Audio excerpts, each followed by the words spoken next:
les jardins et potagers au pied d'immeubles et sur les toits, le jardinage de loisirs écologiques dans les squares, les jardins communautaires ou partagés, les jardins d'insertion sociale, jardins pédagogiques, thérapeutiques, les ruches au parc, des abeilles dans les fermes urbaines. Les collectifs de jardinage urbain. Ce sont des entités de l'agriculture urbaine, soit extra-professionnelles, soit avec un soutien de professionnels, ou tout simplement professionnels. Marchandes et non marchandes, dans les zones urbaines, périurbaines, rurales. Ce sont des constituants de la vie urbaine. Le phénomène, généralement connu sous le nom d'agriculture urbaine, est présent dans la société humaine dès le début de l'histoire des villes. Il se déploie aujourd'hui dans le monde entier. Son important potentiel multifonctionnel et son rôle dans un développement durable de notre société nous engagent à questionner ses futures modalités. Les difficultés à répertorier ces modalités actuelles et leurs multiples versions sont l'insuffisance des données et, dans certains cas, leur manque d'exactitude. C'est un sérieux défi. Nos recherches en Russie, en France, dans les autres pays de l'Union européenne et au Brésil permettent une fois de plus de confirmer que l'agriculture urbaine est un phénomène d'ampleur mondiale très important et en croissance. Une agriculture urbaine extra-professionnelle, plus souvent appelée familiale, constitue un noyau de ce phénomène. Les jardins familiaux ou jardins ouvriers en France, садоводческие некоммерческие товарищества, les collectifs de jardins en Russie, Kleingarten, Schrebergarten en Allemagne, Familiengarten en Autriche, jardins sociaux en Belgique, Community Gardens au Canada et aux États-Unis, Huertos Urbanos et Horts Urbains en Espagne, Orti Urbani en Italie, jardins familiaux en Luxembourg, Volkstuin aux Pays-Bas, Allotments Gardens au Royaume-Uni, les collectifs de jardins urbains dans tous les pays du bloc de l'Est, Ogrody rodzinne en Pologne, Sva Zaradkaru en Tchécoslovaquie.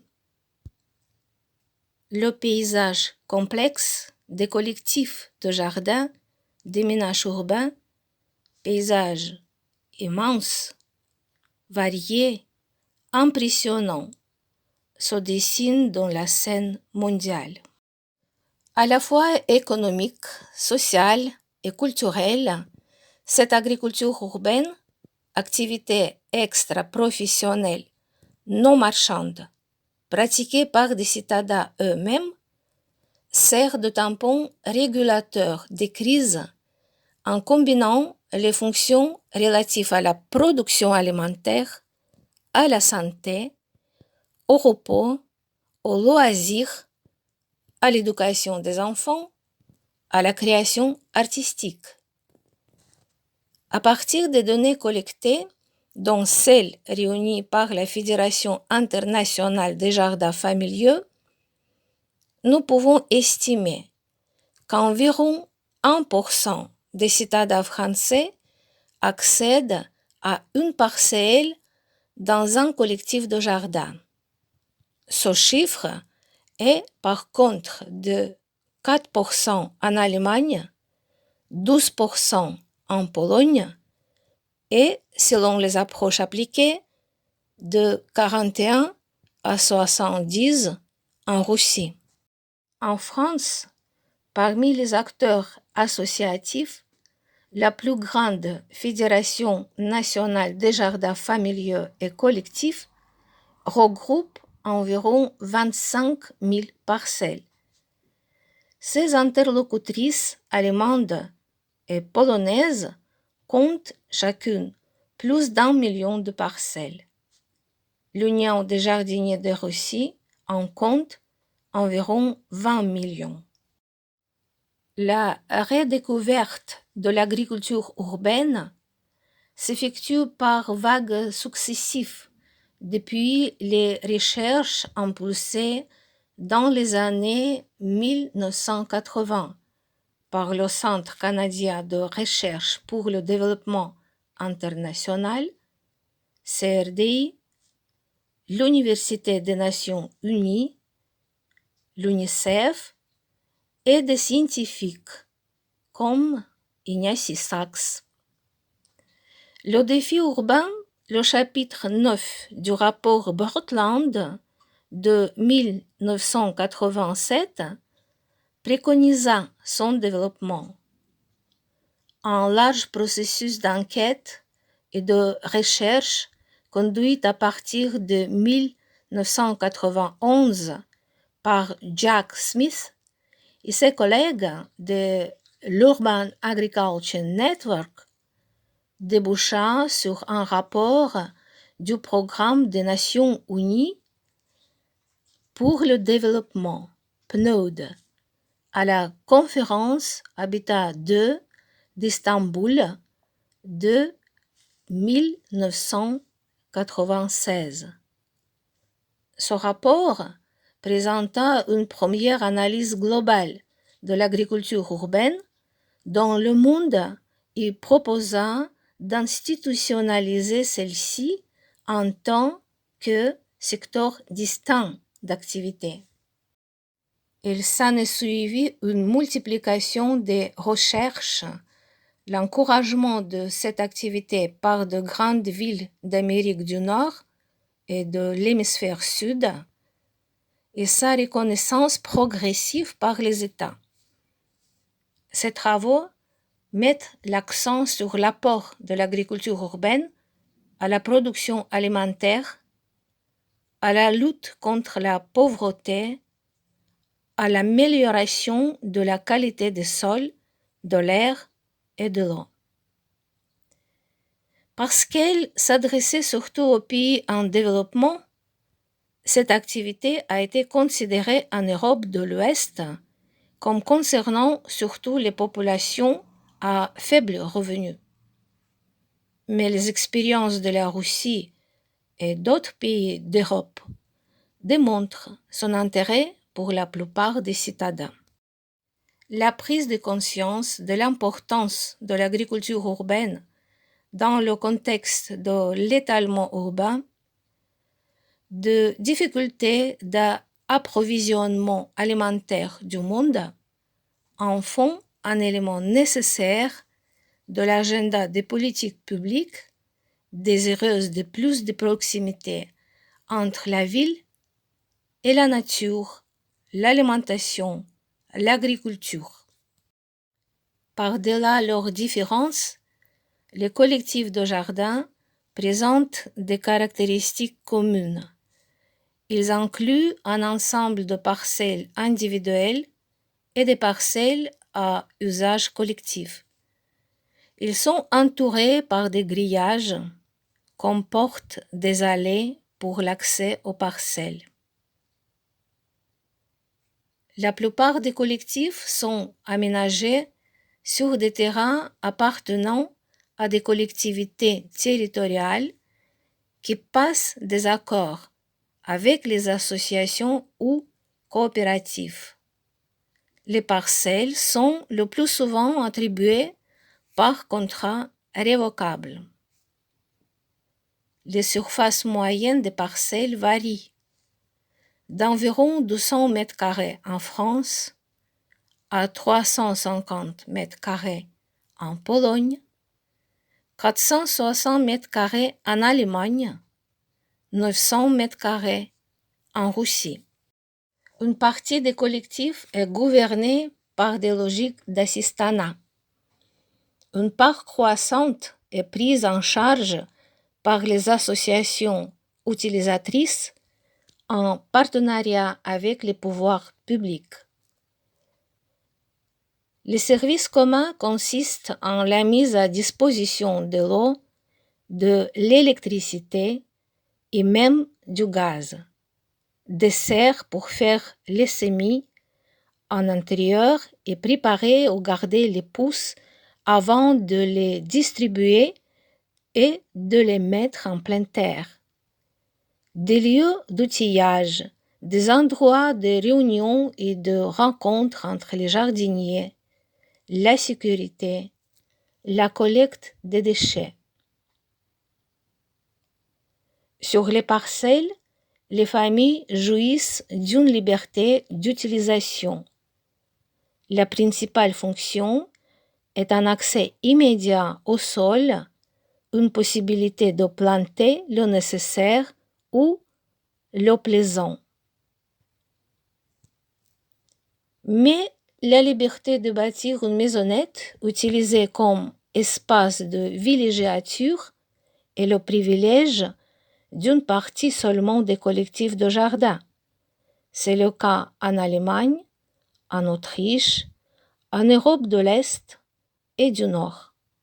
En Europe de l'Ouest et du Sud, il est interdit de passer la nuit dans les maisonnettes sur les parcelles. Dans le paysage diversifié de l'agriculture urbaine, l'expérience russe des collectifs de jardins, potagers et dachas est une référence incontournable. C'est une agriculture urbaine familiale unique au monde par son ampleur et ses significations. En Russie, plus de 87 000 collectifs de jardins occupent une surface de plus de 2 millions d'hectares, où deux ménages produisent la plus grande partie de la production russe, des pommes de terre, des légumes et presque la totalité des bails. Ces collectifs de jardin regroupent environ 20 millions de parcelles de jardin, 100 000 parcelles de dacha, 2 à 3 millions de parcelles de potager, soit au total environ 23 millions de parcelles. Si l'on ajoute les terrains cultivés par les citadins hors des collectifs, nous comptons jusqu'à 30 millions de parcelles. Ainsi, aujourd'hui, si l'on se base sur la taille moyenne des ménages de 2,5 personnes, ce sont jusqu'à 75 millions de personnes qui sont impliquées dans le jardinage urbain, soit plus des 2/3 de la population urbaine russe. C'est un modèle également présent dans chacun des 15 pays ayant fait partie de l'Union soviétique jusqu'en 1991. Arménie, Azerbaïdjan, Bélarus, Estonie, Géorgie, Kazakhstan, Kirghizistan, Lettonie, Lituanie, Moldavie, Ouzbékistan, Russie, Tadjikistan, Turkménistan, Ukraine. Le jardinage urbain des pays du bloc de l'Est, Allemagne de l'Est, Hongrie, Pologne, Tchécoslovaquie, les autres, a aussi été influencé par ce modèle. Géographiquement, aujourd'hui, les collectifs de jardins urbains sont présents dans toutes les zones climatiques des 11 fuseaux horaires de la Russie, de Kaliningrad et Saint-Pétersbourg à l'ouest, à Yuzhno-Sakhalinsk Khabarovsk et Vladivostok à l'est, d'Arkhangelsk au nord à Krasnodar, Stavropol et Sébastopol au sud. Aujourd'hui, il représente indéniablement un patrimoine capital de la Russie. Chaque collectif peut compter de quelques dizaines à plusieurs milliers de parcelles. De grands conglomérats de collectifs sont dénommés massifs.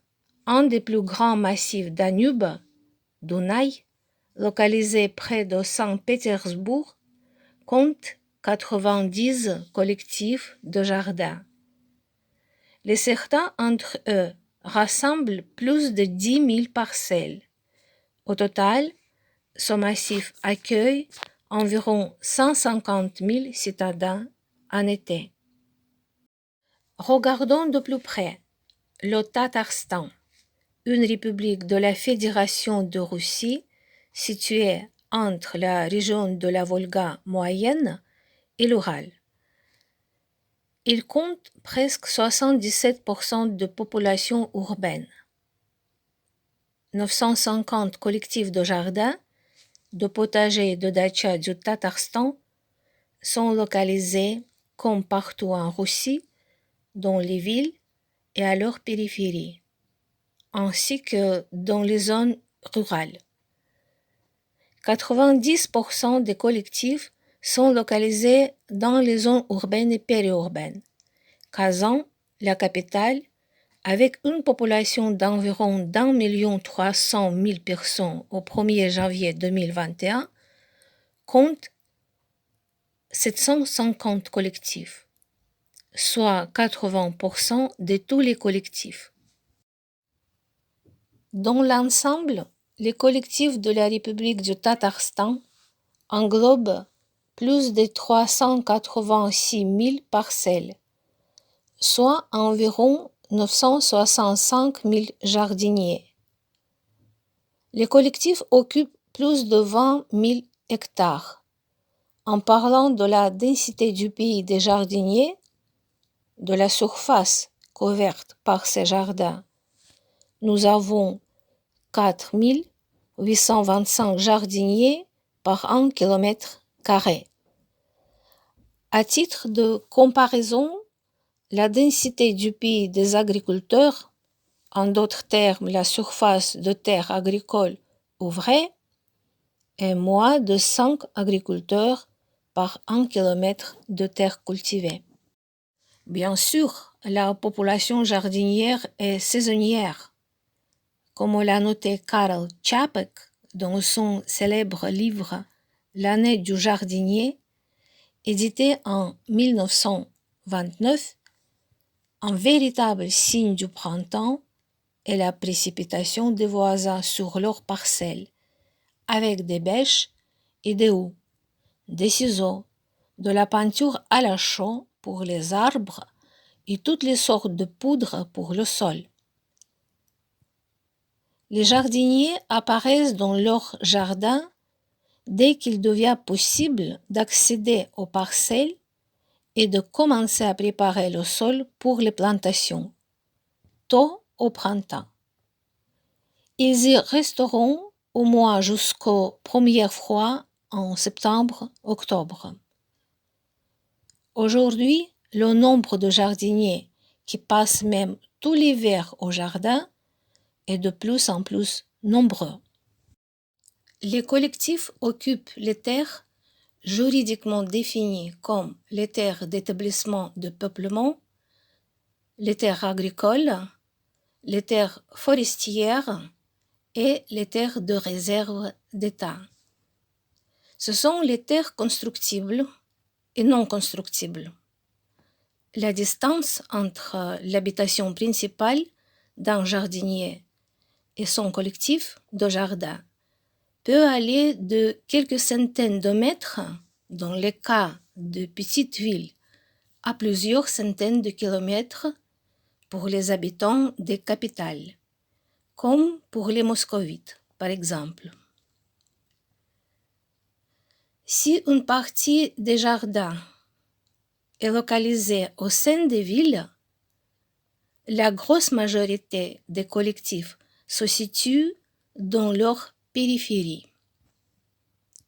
Les collectifs sont accessibles par les transports en commun comme les trolleybus, tramways, bus ou encore les trains électriques des réseaux régionaux, bateaux omnibus.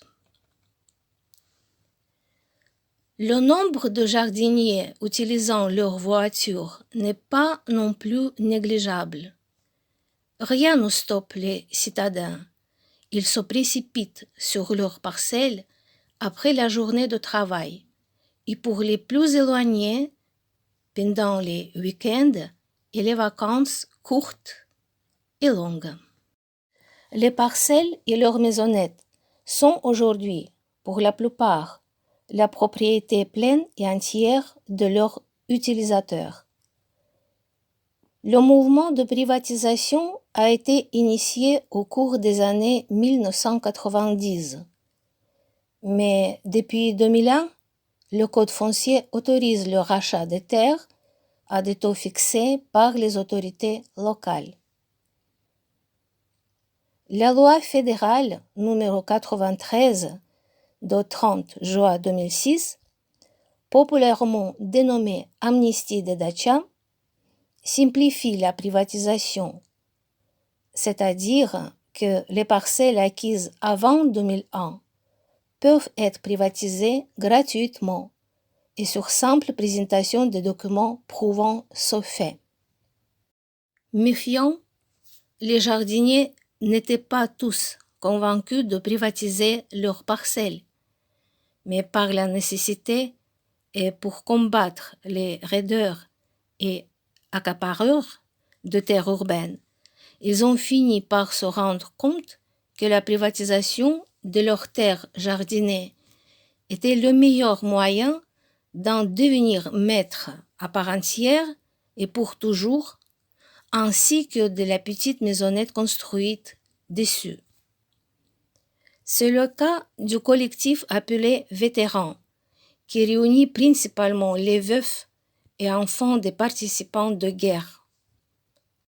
Le courage de la présidente de ce collectif permit, au bout de 10 ans, de sauver les jardins situés au cœur de la ville de Kazan, et cela malgré des menaces de représailles physiques des soi-disant hommes d'affaires voulant s'approprier leurs terres, et aussi en dépit de l'indifférence des fonctionnaires. Cette loi Amnistie des Dachas a déjà autorisé la privatisation de 14 millions de parcelles de terrain, maisonnettes de jardin et de dachas. Nous en sommes à la 15e année et elle est à nouveau prolongée jusqu'en 2026. La Russie est ainsi devenue aujourd'hui un pays dans lequel le nombre de petits propriétaires de terres est parmi les plus élevés au monde. Depuis janvier 2019, les propriétaires de parcelles individuelles sont également propriétaires des biens et services collectifs au prorata de la surface de leurs parcelles. Les terrains d'usage commun, routes d'accès pour les automobiles, allées, places, zones vertes et bleues, parcs, plages, autres. Les biens immeubles, lignes électriques, conduites d'eau et de gaz, entrepôts, postes de sécurité, autres. Les biens meubles acquis après le 1er janvier 2019, tracteurs, tondeuses à gazon. Mais si la terre et les biens d'usage commun ont été acquis avant janvier 2019, ils peuvent continuer d'être la propriété du collectif en tant que personne juridique. Ils peuvent aussi se transformer à titre gratuit en propriété de la municipalité. Dans ce cas, l'accord de tous les jardiniers, sans exception, est nécessaire. À l'époque, les terres ont été accordées gratuitement aux entreprises pour une utilisation illimitée. Les syndicats d'entreprises organisaient un collectif appelé camaraderie de jardin. Cette camaraderie se responsabilisait de l'usage des terres et des équipements communs, de la mise en place et du contrôle du bon usage des parcelles individuelles. La liste de ceux qui étaient plantés et en quelle quantité, ainsi que la taille des maisons, était déterminée par des documents et contrôlée par le responsable et une commission au niveau de chaque collectif. Un héritage de cette époque réside dans les dénominations des collectifs. Leur nom rappelle les entreprises et secteurs professionnels des jardiniers. Accord, encre, atmosphère, automobiliste, béton, caoutchouc, chimiste, cosmos, cybernétique, dépanneur, diamant, diesel russe, économiste, esclape, fourreur, hydrotechnicien, isotope, locomotive, mélodie, métallurgiste, océan, oral, papetier, pêcheur, Pégase, physiologue, pilote, santé, science, Spoutnik, Titan, tracteur, travailleur du gaz.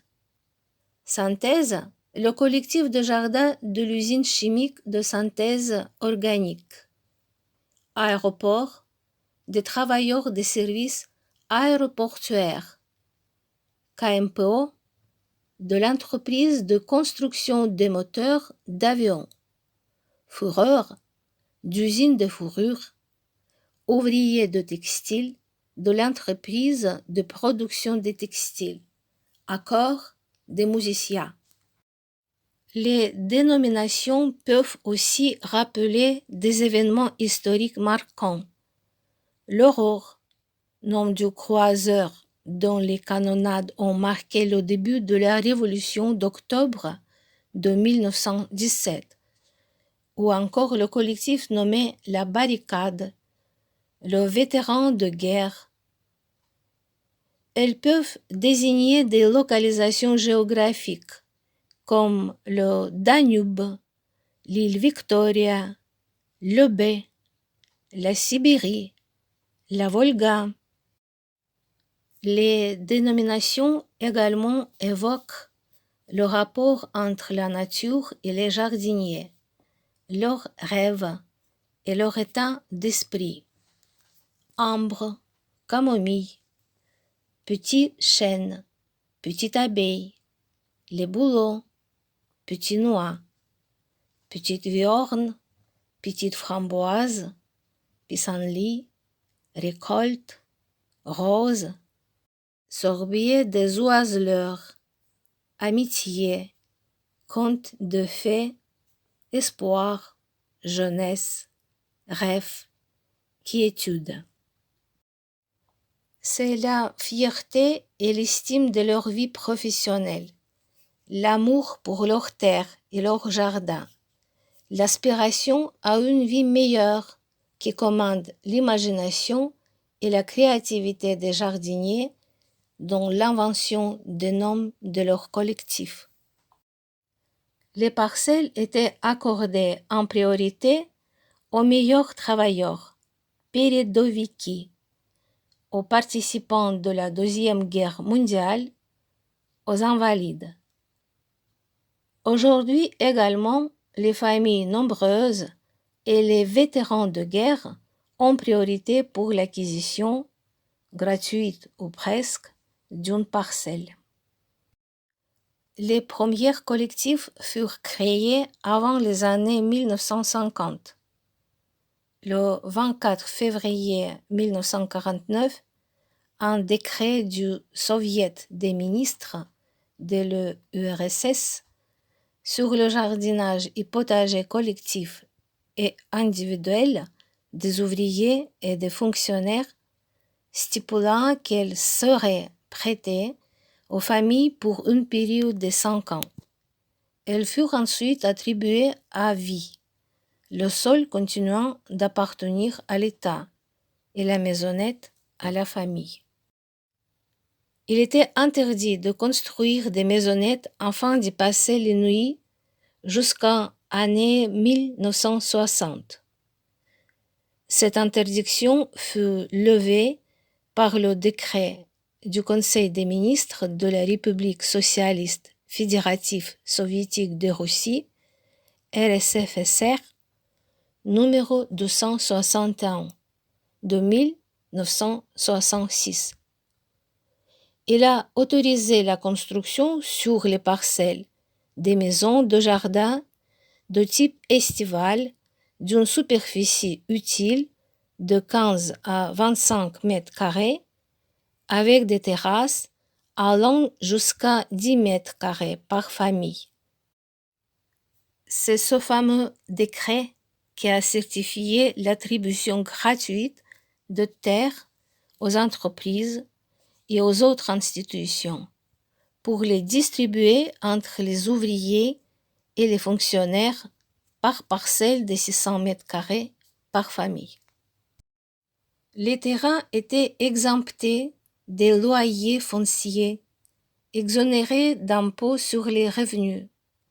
Le Conseil des ministres des républiques constituant l'URSS était chargé d'organiser une production de matériel de plantation, semi-bouture pour les jardiniers, dont les pépinières professionnelles, ainsi que les outils de jardin et les fertilisants. Les livres avec les recommandations sur la manière d'organiser un collectif de jardin étaient édités en masse. Des cours d'initiation au jardinage étaient organisés au sein des entreprises et d'autres lieux de travail des jardiniers, dont les instituts et les écoles d'agriculture, dont les collèges et lycées. Ils étaient basés sur les connaissances des meilleurs professionnels dans les domaines scientifiques. Des Russes comme Vassili Dokuchev, pédologue mondialement connu pour les sols, Ivan Michurin pour les plantes, mais aussi des étrangers comme l'allemand Ehrenfried Pfeiffer, connu pour son œuvre Fécondité de la terre, et les méthodes pour conserver ou rétablir la fertilité du sol sur la base du principe biodynamique. Les enseignants, les scientifiques ont été massivement mobilisés pour donner ces cours. Une société de divulgation des connaissances scientifiques très connue, Znanie, soit connaissance, fut une composante importante de ce vaste travail. Les programmes de radio et de la télévision, les journaux et magazines, les calendriers conçus exprès, tous les moyens possibles étaient employés pour former des citadins, les jardiniers presque professionnels. Dans ces cours, les jardiniers ont appris à cultiver les plantes, semis, bouturage, greffage, et même création de nouvelles variétés. Ils ont appris à fabriquer le compost qui constituait une partie spéciale et obligatoire dans la structure de la parcelle, à conserver la récolte, à transformer et conserver les fruits, légumes, les plantes aromatiques et médicinales. Aujourd'hui, les jardiniers de Russie maîtrisent largement les connaissances et les savoir-faire de l'agroécologie. Ce fait est consigné et suscite de l'admiration, en particulier par de visiteurs français, lors d'un programme de la recherche et d'échange organisé par le réseau Développement durable de villes, le rapport entre l'urbain et la nature et le laboratoire de coopération internationale pour les recherches transdisciplinaires et la formation, LATIO. Les professionnels du jardinage furent mobilisés pour aider la population à acquérir ces compétences. Ce fut un résultat des expériences douloureuses de la Seconde Guerre mondiale, notamment du siège de Leningrad. Des employés de l'Institut des plantes, portant aujourd'hui le nom de Nikolai Vavilov, du Jardin botanique de Leningrad, et de nombreux autres professionnels élaborèrent pour les citadins des brochures et des tracts sur la culture de légumes, sur la connaissance des plantes sauvages comestibles et toxiques, sur la manière de préparer des plats à partir des herbes de prairie, pissenlit, bardin, ortie. Comme tous les Léningradois survivant avec des rations alimentaires archi-réduites, ils ne touchèrent pas aux précieuses collections de semences et de plantes. Le contexte de guerre froide faisant planer le risque d'une guerre nucléaire, les jardins ont été perçus comme des lieux de survie en cas de destruction des villes, les citadins pouvant s'y disperser. Les jardiniers des anciennes générations ont toujours transmis ce message aux nouvelles générations. Les jardins leur serviront d'abri anti-bombe en cas de guerre. De nos interviews auprès des jardiniers, ceux-ci confirmaient que les instructeurs du Parti communiste tenaient ces propos lors des réunions. Les collectifs de jardins, potagers et dachas concernaient et continuent de concerner toutes les catégories de la population. La possibilité d'acquérir une parcelle dans n'importe quelle collectivité fait que toutes les professions sont susceptibles de s'y côtoyer. Juristes, journalistes, enseignants, chercheurs, ouvriers, médecins, entrepreneurs, col blanc. De même que des femmes au foyer, des retraités. Ce mélange a créé une catégorie sociale distincte. C'est une classe de jardiniers urbains, nombreuses, entreprenantes, laboureuses. Les entreprises ne s'occupent plus des collectifs de jardins. Livrés à eux-mêmes, les jardiniers apprennent à gérer leur collectif de manière indépendante.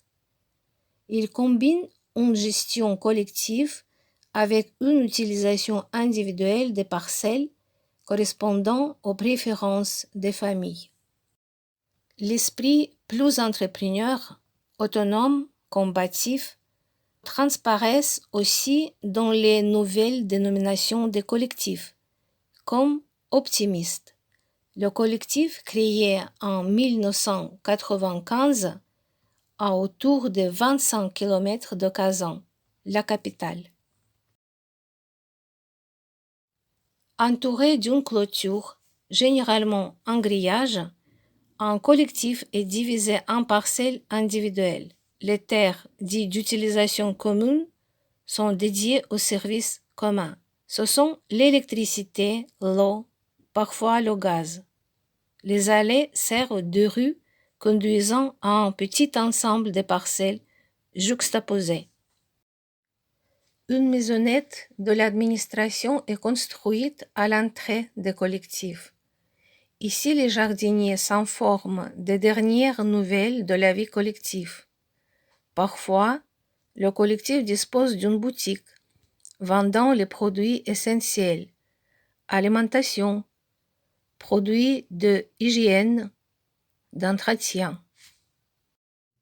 À l'époque soviétique, les utilisateurs des parcelles devaient participer à des travaux obligatoires pour l'entretien des services communs. Aujourd'hui, ce sont plutôt des professionnels qui s'en occupent. et leurs services sont bien sûr payants. En même temps, un programme public d'aide aux jardiniers est mis en place. C'est le cas de la République du Tatarstan, dans laquelle l'État ajoute 2 roubles pour un rouble investi par un jardinier dans l'infrastructure interne d'un collectif. Au cours des 4 dernières années, 2 milliards de roubles, soit 25 millions d'euros du budget du Tatarstan, ont été investis dans le jardinage urbain. Au cours des 3 dernières années, 92 km de routes ont été rénovées. 116 lignes d'électricité, un grand nombre d'installations d'approvisionnement en eau et de collecte de déchets ont été réparées. Les principaux problèmes sont l'approvisionnement en eau et en électricité, les voies d'accès, la protection et la résolution des problèmes fonciers, financiers et juridiques. Pendant la crise épidémiologique, davantage de personnes ont démarré plus tôt la saison du jardinage, particulièrement les plus âgées. Ici, elles se sentent mieux, en sécurité. L'Union des jardiniers du Tatarstan travaille activement avec les présidents des collectifs. Des cours dédiés à tous les aspects de la vie des collectifs de jardin sont organisés à distance, online, en s'appuyant sur l'Institut de perfectionnement professionnel des cadres de la agro-industrie. Traditionnellement, la superficie d'une parcelle individuelle variait de 300 à 600 mètres carrés, à l'exception des régions de Sibérie et d'Extrême-Orient, où elle comptait 800 mètres carrés.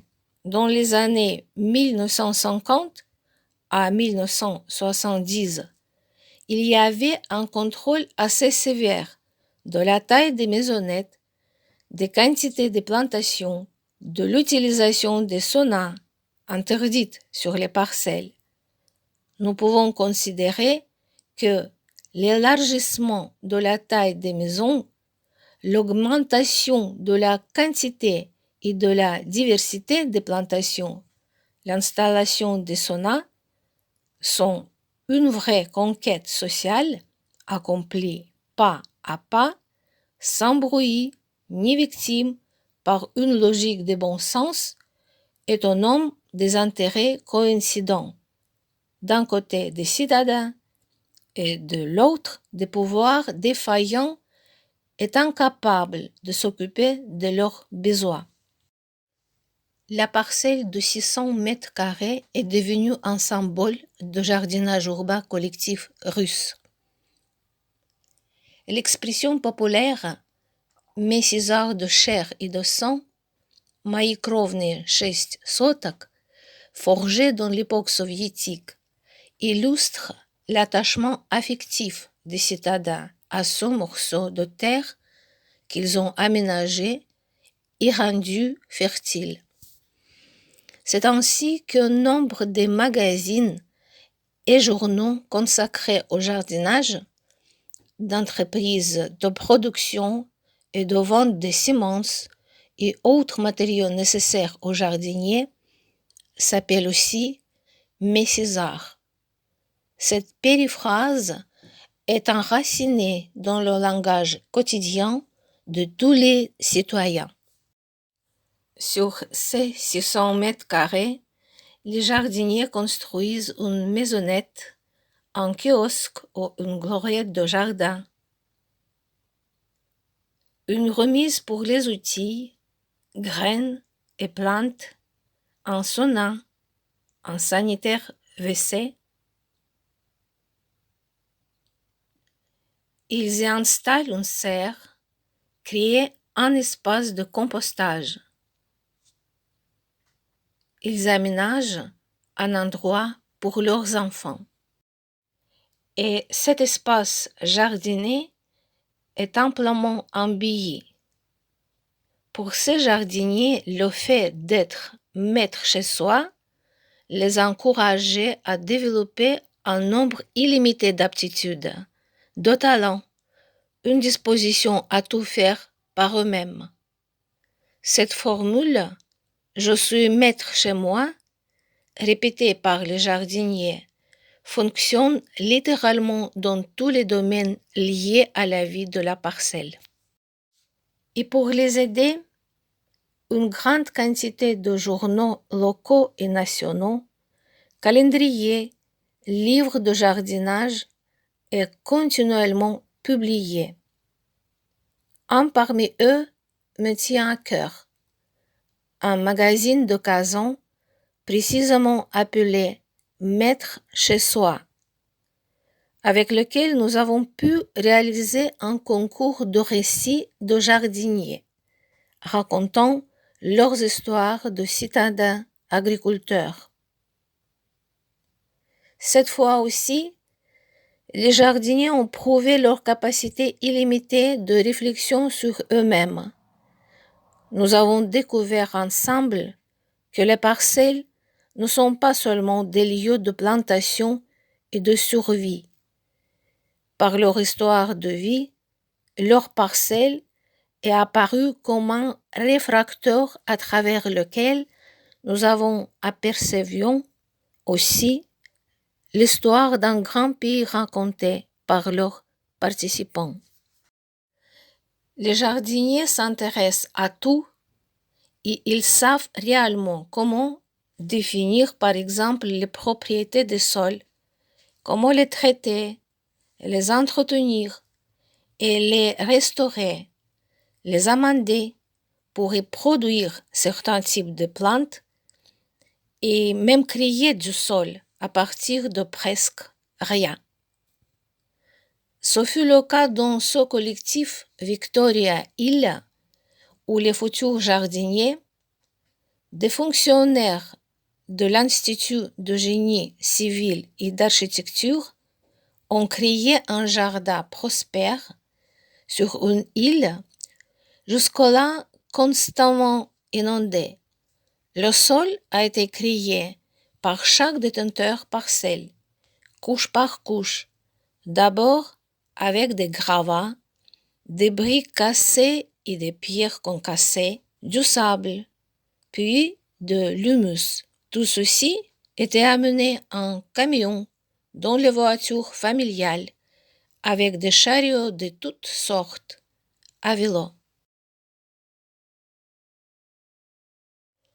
Les jardiniers savent quelles plantes choisir pour leur sol et comment obtenir une collecte abondante. Les sols sont occupés par des arbres et arbustes fruitiers, des baies, des légumes, des plantes médicinales et aromatiques, des fleurs, et aujourd'hui de plus en plus par des gazons. Figurent habituellement des arbres fruitiers, pommiers, poiriers, griotiers, pruniers, cassissiers, groseilliers rouges et blanches, groseilliers à maquereau, framboisiers, amélanchiers, argousiers, vignes. Les fraisiers sont les champions des baies dans les jardins. La majorité des jardiniers les nomment Victoria, mot venant du latin et signifiant victoire, en fait le nom d'une variété de fraises. L'attachement psychologique à son nom, Victoria, est symboliquement important. Il donnait et impulse encore aujourd'hui énergie et optimisme aux jardiniers dans leur combat quotidien pour fleurir leur jardin. Les légumes sont cultivés en pleine terre et en serre. Tout d'abord, concombres et tomates de toutes variétés. Les jardiniers russes ont une particulière affection pour les concombres. Ils en connaissent des centaines de variétés et les plantes pour les manger crus et en conserve toute l'année. En 2021, le comité d'État russe d'enregistrement des variétés sélectionnées en de nombre 1649 variétés adaptées aux zones climatiques de toutes les régions russes, dont 58 sont de création récente. Les jardiniers cultivent des courgettes, pâtissons, aubergines, poivrons, radis, réforts, rhubarbe, divers types de salades, oseilles, ail, ciboulette trouvent leur place dans les potagers. Les cultures du persil et de l'aneth sont traditionnelles. Marjolaine, camomille, menthe, citronnelle pour le thé et les tisanes. Calendula contre la toux, millefeuille pour la digestion, valériane pour la tranquillité.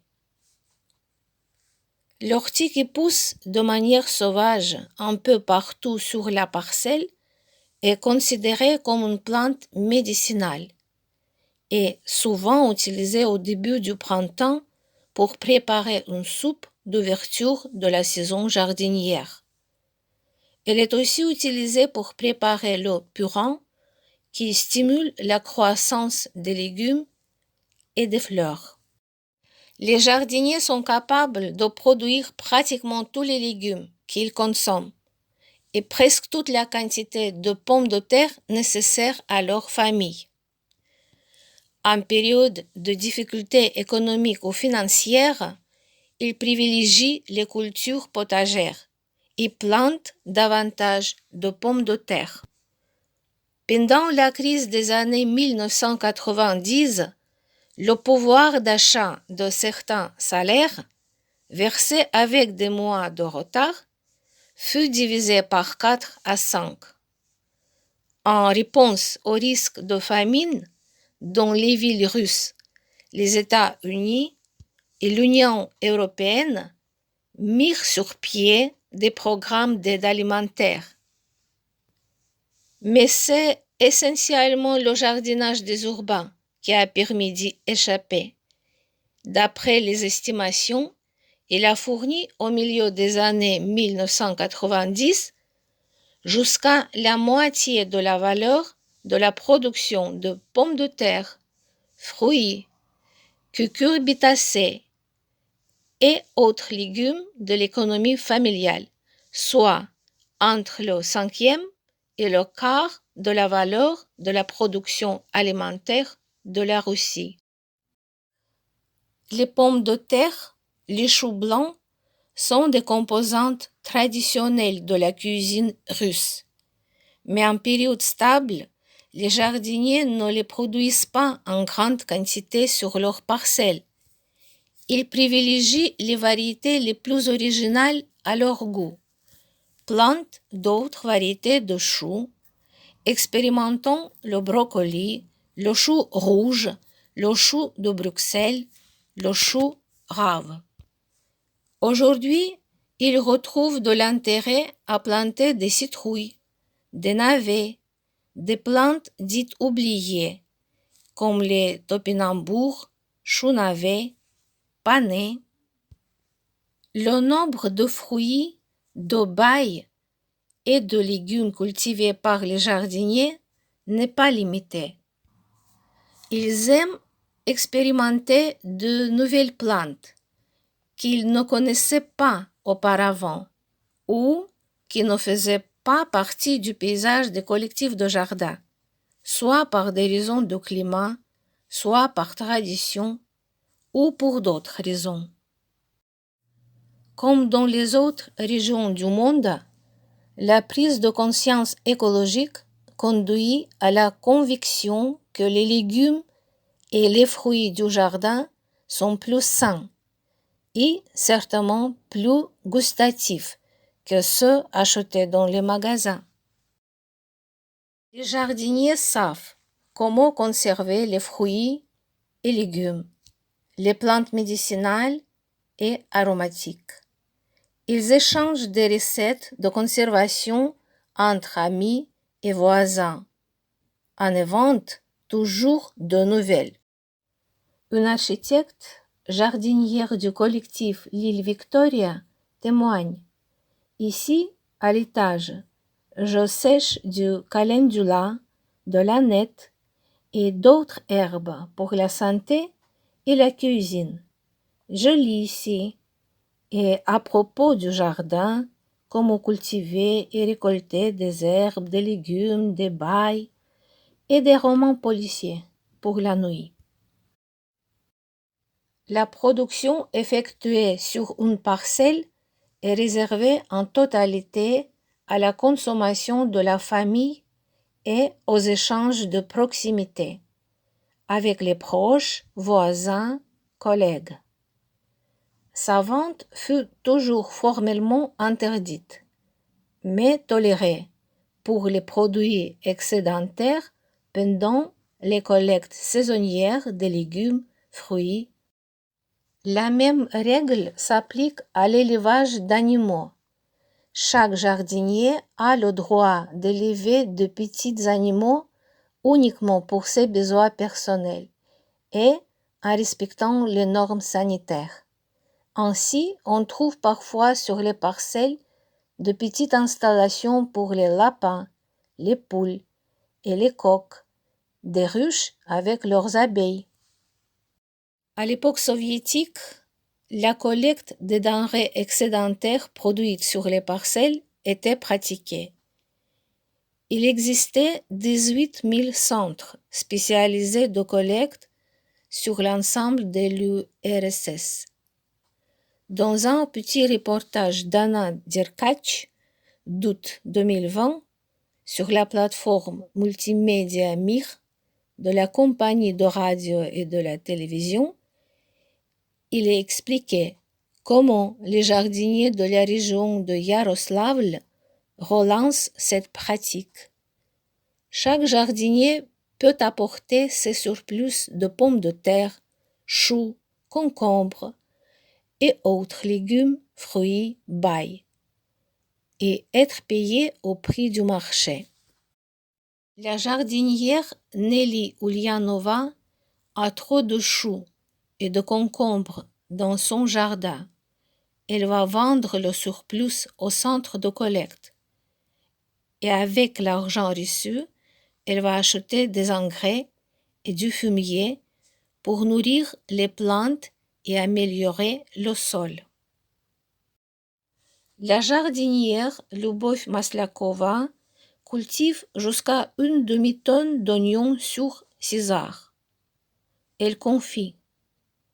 Quand ma petite fille étudiait au lycée, grâce à la vente des oignons, nous lui avons acheté un ordinateur, un vélo et un jean. Galina Tcherkova, présidente du Conseil de l'Union des consommateurs du district de Pochekoni, raconte. Le centre de collecte s'occupe de la restauration de 2 collèges-lycées et de 2 restaurants. Nous fournissons des repas chauds pour les élèves. Les produits des jardins sont cuisinés pour les menus standards ou pour les commandes distinctes. Le centre de collecte fonctionne également en hiver. Les jardiniers les plus économes amènent leur surplus, même à la période la plus froide de l'année. Le collectif de jardin constitue une prolongation du logement en ville. Le droit à construire une maisonnette sur les parcelles fut une forme de démocratisation de l'accès des citadins à la terre et à la nature. Pas à pas, les maisonnettes, un peu plus grandes, un peu plus hautes, en dépassant les limites des normes imposées par des autorités, sont devenues un vrai espace de villégiature. Les maisonnettes sur les parcelles forment un complément de l'appartement en ville, en réalisant un habitat intégral. Ces espaces jardinés par les citadins eux-mêmes sont leur moyen d'accéder directement au sol et aux autres éléments de la nature.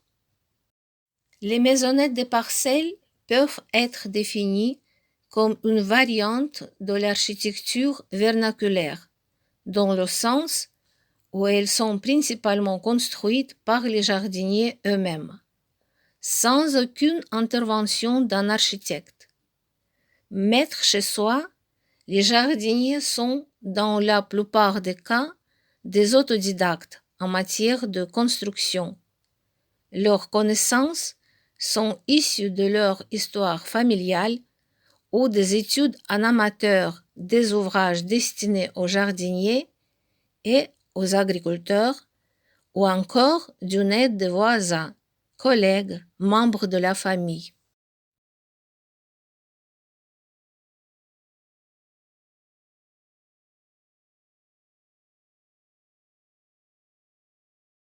À l'époque soviétique, la majorité des jardiniers n'avaient tout simplement ni argent ni accès aux matériaux pour lesquels il y avait pénurie.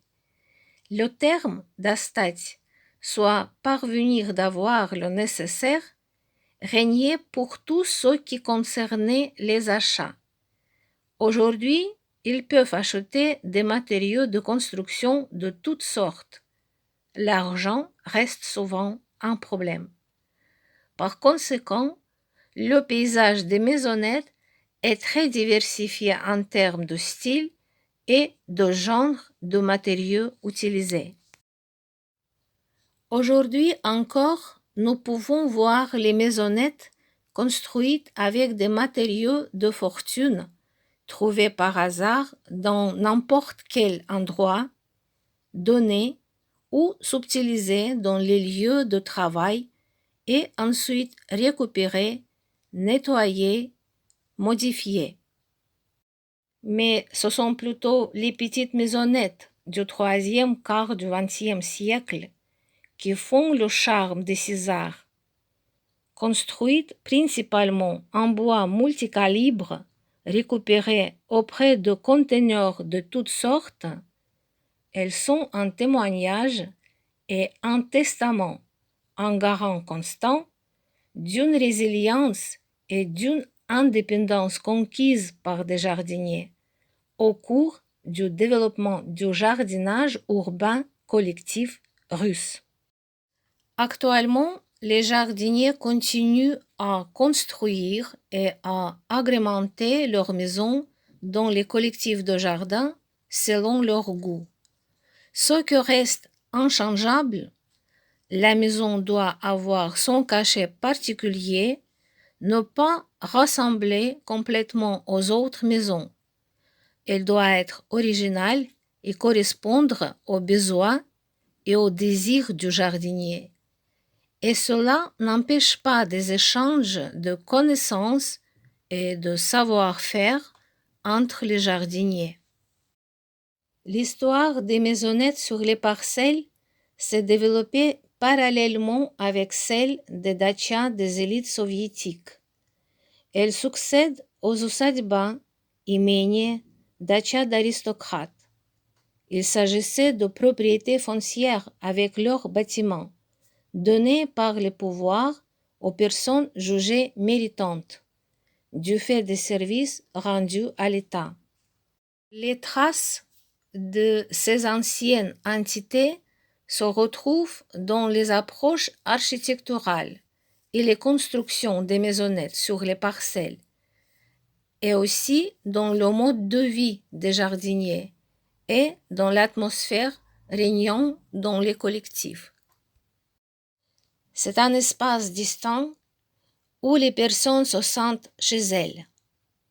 Elles sont maîtres chez elles.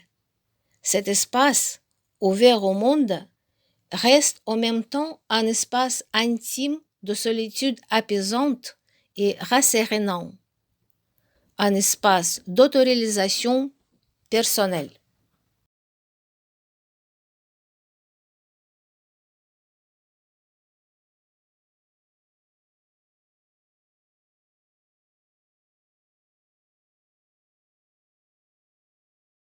Les parcelles sont aménagées et ornées selon les goûts et les préférences esthétiques des jardiniers.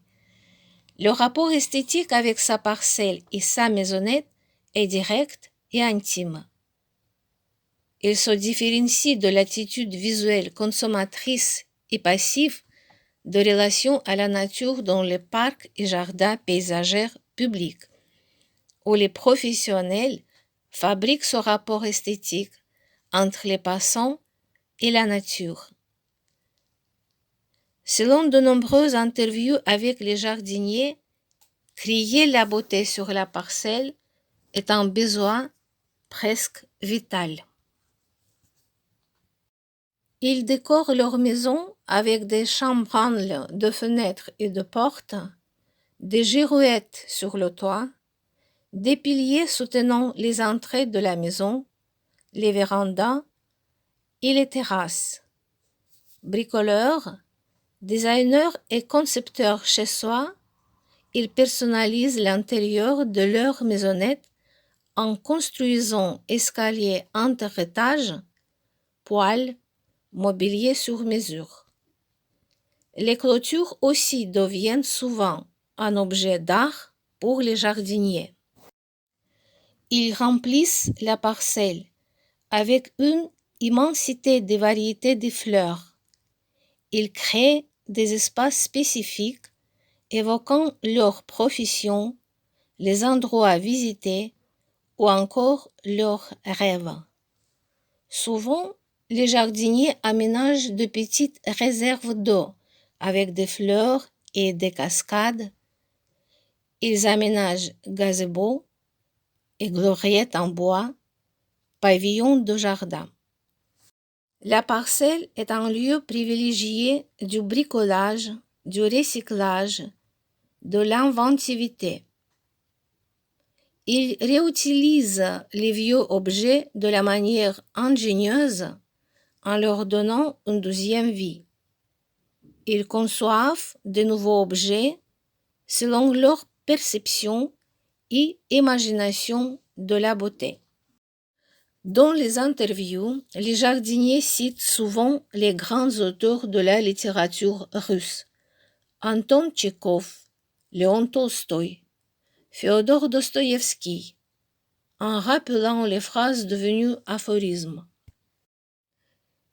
Il faut que dans un être humain, tout soit beau, et le visage, et les vêtements, et l'âme, et les pensées. Cette formule donnée par Anton Tchekhov, un écrivain célèbre, médecin et jardinier par vocation, dont son œuvre Oncle Vanya est devenue un principe de conduite dans tous les domaines, le jardinage inclus en première ligne.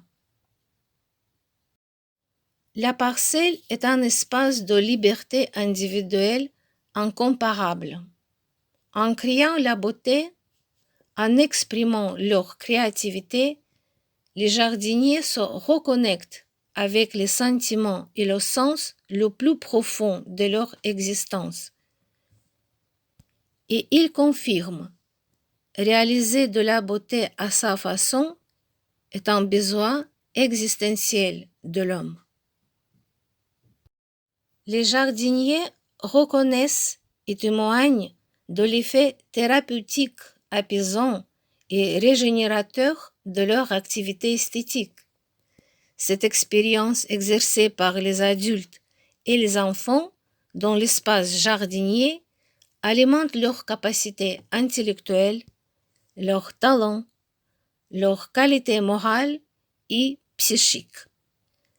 Ils se sentent impliqués dans la cause commune de la création de la beauté sur Terre.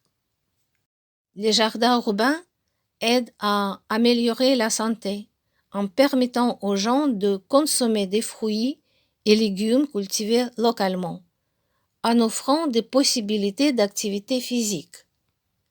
Ils contribuent à la réduction des stress. Les effets thérapeutiques de l'exercice physique, de l'air pur et frais, du contact avec les plantes et les sols, avec les petits animaux, sont incontestables. Le jardinage a un effet positif sur les enfants et sur les adultes. C'est un espace sentant la vie, selon les mots de l'acteur et poète russe Leonid Filatov.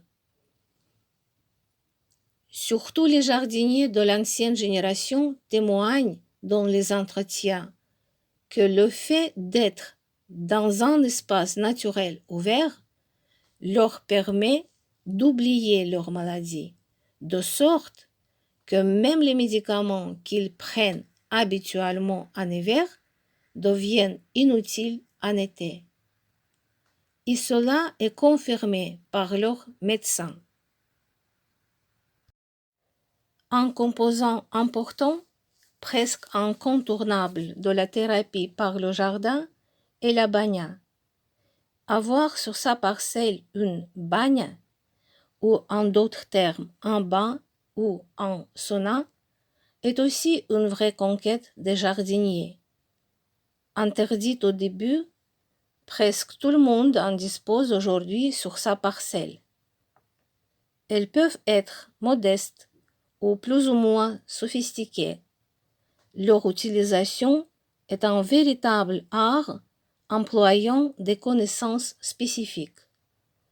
Bain de vapeur sèche ou humide, à la russe, à la finlandaise, à la japonaise, avec usage des branches de bouleau, chêne, aulne, genévrier, merisier à grappes, autres, et mélangé avec des tiges d'ortie, absinthe, millepertuis.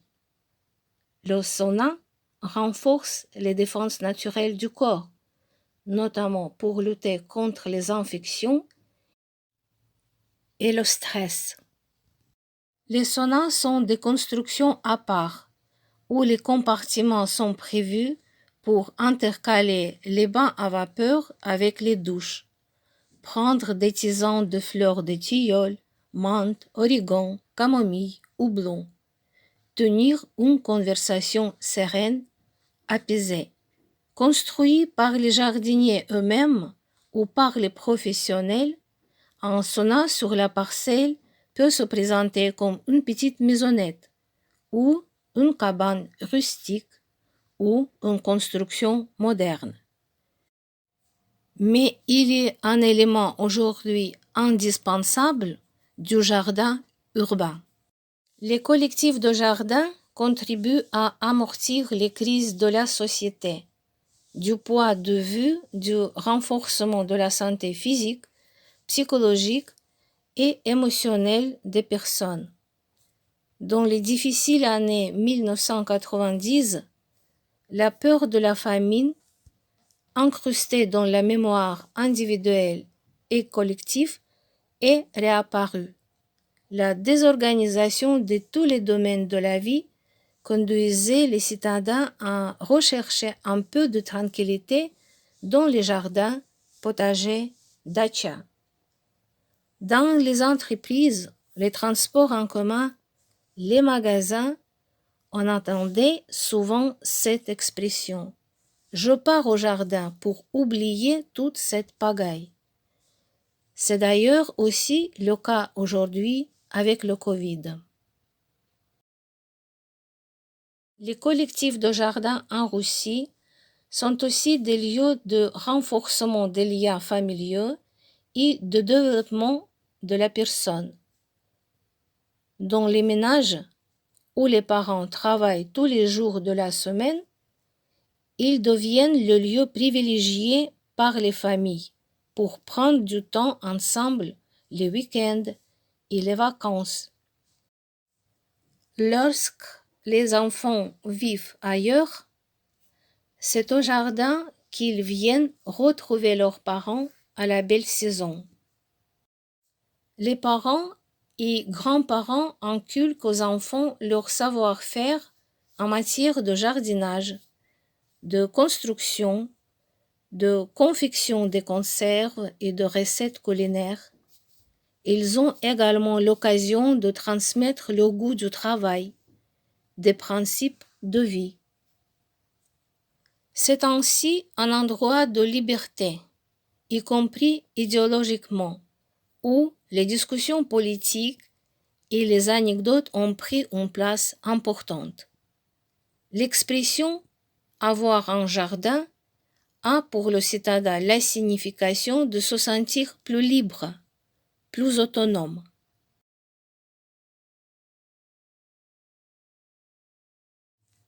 En 1988, une loi sur les coopératifs, englobant aussi les collectifs de jardin, a marqué le début de la transformation de ces collectifs.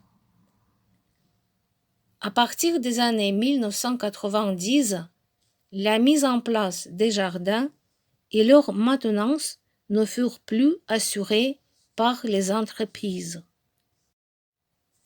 Du fait que la pratique d'utilisation des parcelles par la plupart des citoyens existait depuis très longtemps, que dans l'esprit des gens, les jardins leur appartenaient. La privatisation des parcelles et des maisonnettes par les nouveaux pouvoirs après la fin de l'Union soviétique en décembre de 1991 fut considérée comme une mesure juste et loyale.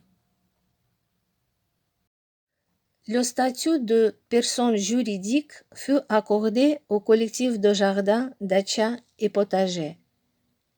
Il s'est agi des statuts de camaraderie jardinière non commerciale, coopératif de consommation, partenariats non commerciaux. Les associations présentant les intérêts communs des jardiniers ont commencé à se structurer au niveau des villes, des régions et de la fédération. La plus importante actuellement est l'Union des jardiniers de Russie qui réunit environ 21 millions de jardiniers. Aujourd'hui, le fonctionnement des collectifs de jardin est réglementé par la loi fédérale de 2017. Il n'y a plus de restrictions quant au nombre de parcelles en propriété privée détenues par un ménage dans un collectif. Il peut donc posséder autant de mètres carrés de jardin qu'il le souhaite et dont il soit capable de s'occuper. C'est le cas de cette propriétaire des 3 parcelles de 600 mètres carrés chacune, soit 1800 mètres carrés. Pendant les périodes difficiles, comme l'effondrement du système bancaire et la chute spectaculaire du niveau de vie en 2008, certains jardiniers ont vendu leurs parcelles, d'autres les ont achetées. Cette propriétaire, une ouvrière de l'entreprise de chauffage public, a ainsi acquis 2 parcelles supplémentaires. La première parcelle est aménagée traditionnellement. Ici sont installées la maison entourée par des arbres et des arbustes fruitiers, du gazon, des objets ornementaux, le sauna, l'abri pour ranger les outils. La deuxième est dédiée aux fleurs et à leur pépinière. La troisième est un grand et beau potager avec une serre.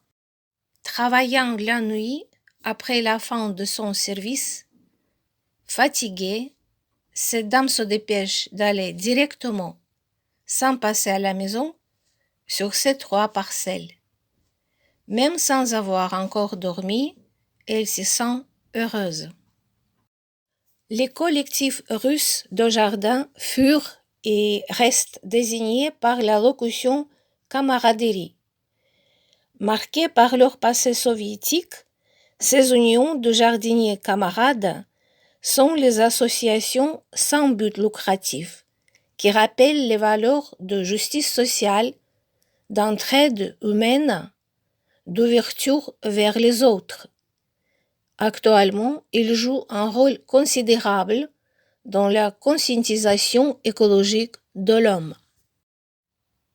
Le jardinage collectif russe est à la fois un phénomène unique et universel, avec des caractéristiques distinctives dues à l'histoire et aux cultures russes. Dans la mosaïque de l'agriculture urbaine mondiale, il présente une importance exceptionnelle. C'est un exemple et une référence pour rendre la société et l'homme plus résilients face aux chocs économiques, aux bouleversements sociaux et politiques, et aujourd'hui sanitaires. La recherche attentive et sans préjugés sur l'expérience des collectifs de jardins de Russie met en évidence le potentiel de l'agriculture urbaine dans sa totalité. Le développement des collectifs est actuellement encouragé dans la plupart des pays. Le jardin et sa maisonnette apparaissent comme constitutifs d'un mode de vie correspondant à des besoins existentiels de la personne humaine. Ils ont un effet positif sur l'alimentation de la population, sur son mode de vie. Les jardins urbains accroissent les contacts et la cohésion sociale. Ils renforcent le tissu social de la société. Les collectifs de jardins urbains jouent un puissant rôle dans la transition écologique et solidaire de la société actuelle. Ils contribuent au combat contre le changement climatique, à la préservation de la biodiversité, à une utilisation des ressources appropriées aux critères du développement durable et humain. C'est un remède dans la lutte contre la pauvreté et les violences urbaines dans toute la société.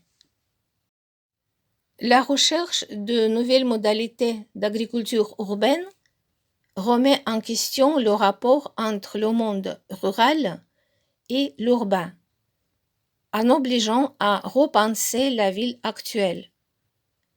Pour maximiser les bienfaits de l'agriculture urbaine, il est utile de rendre les jardins urbains accessibles à un grand nombre de citadins. Des expériences innovantes comme le Tuinenpark ons Buiten du Paul Maleiderstraat à Utrecht, aux Pays-Bas, les jardins de l'Orme Pompon à Ris-Orangis en France ou le massif géant en Russie montrent que ce travail est indubitablement réalisable. Dans cette perspective, pour la France, comme pour de nombreux autres pays européens, il conviendrait de débattre de l'impossibilité supposée de créer des collectifs de jardins urbains en zone rurale. L'interdiction de passer les nuits dans les maisonnettes sur les parcelles. Le système couteau d'assistanat qui limite la multiplication des collectifs.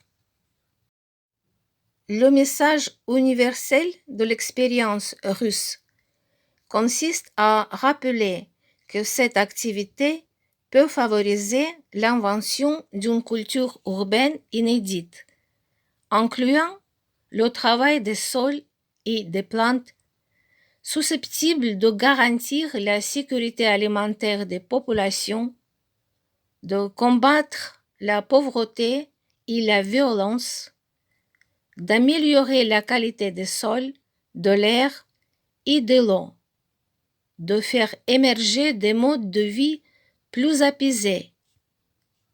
Une telle démarche implique un changement d'échelle du jardinage urbain et un réaménagement des territoires urbains et périurbains allant de pair avec une conception élargie de l'habitat humain. Il existe de nombreux problèmes liés au jardinage des citadins, mais ils ne peuvent pas faire oublier son puissant potentiel multifonctionnel, socio-stabilisateur et sociothérapeutique. De vraies recherches scientifiques et des réalisations compétentes sont nécessaires et pas l'assistanat.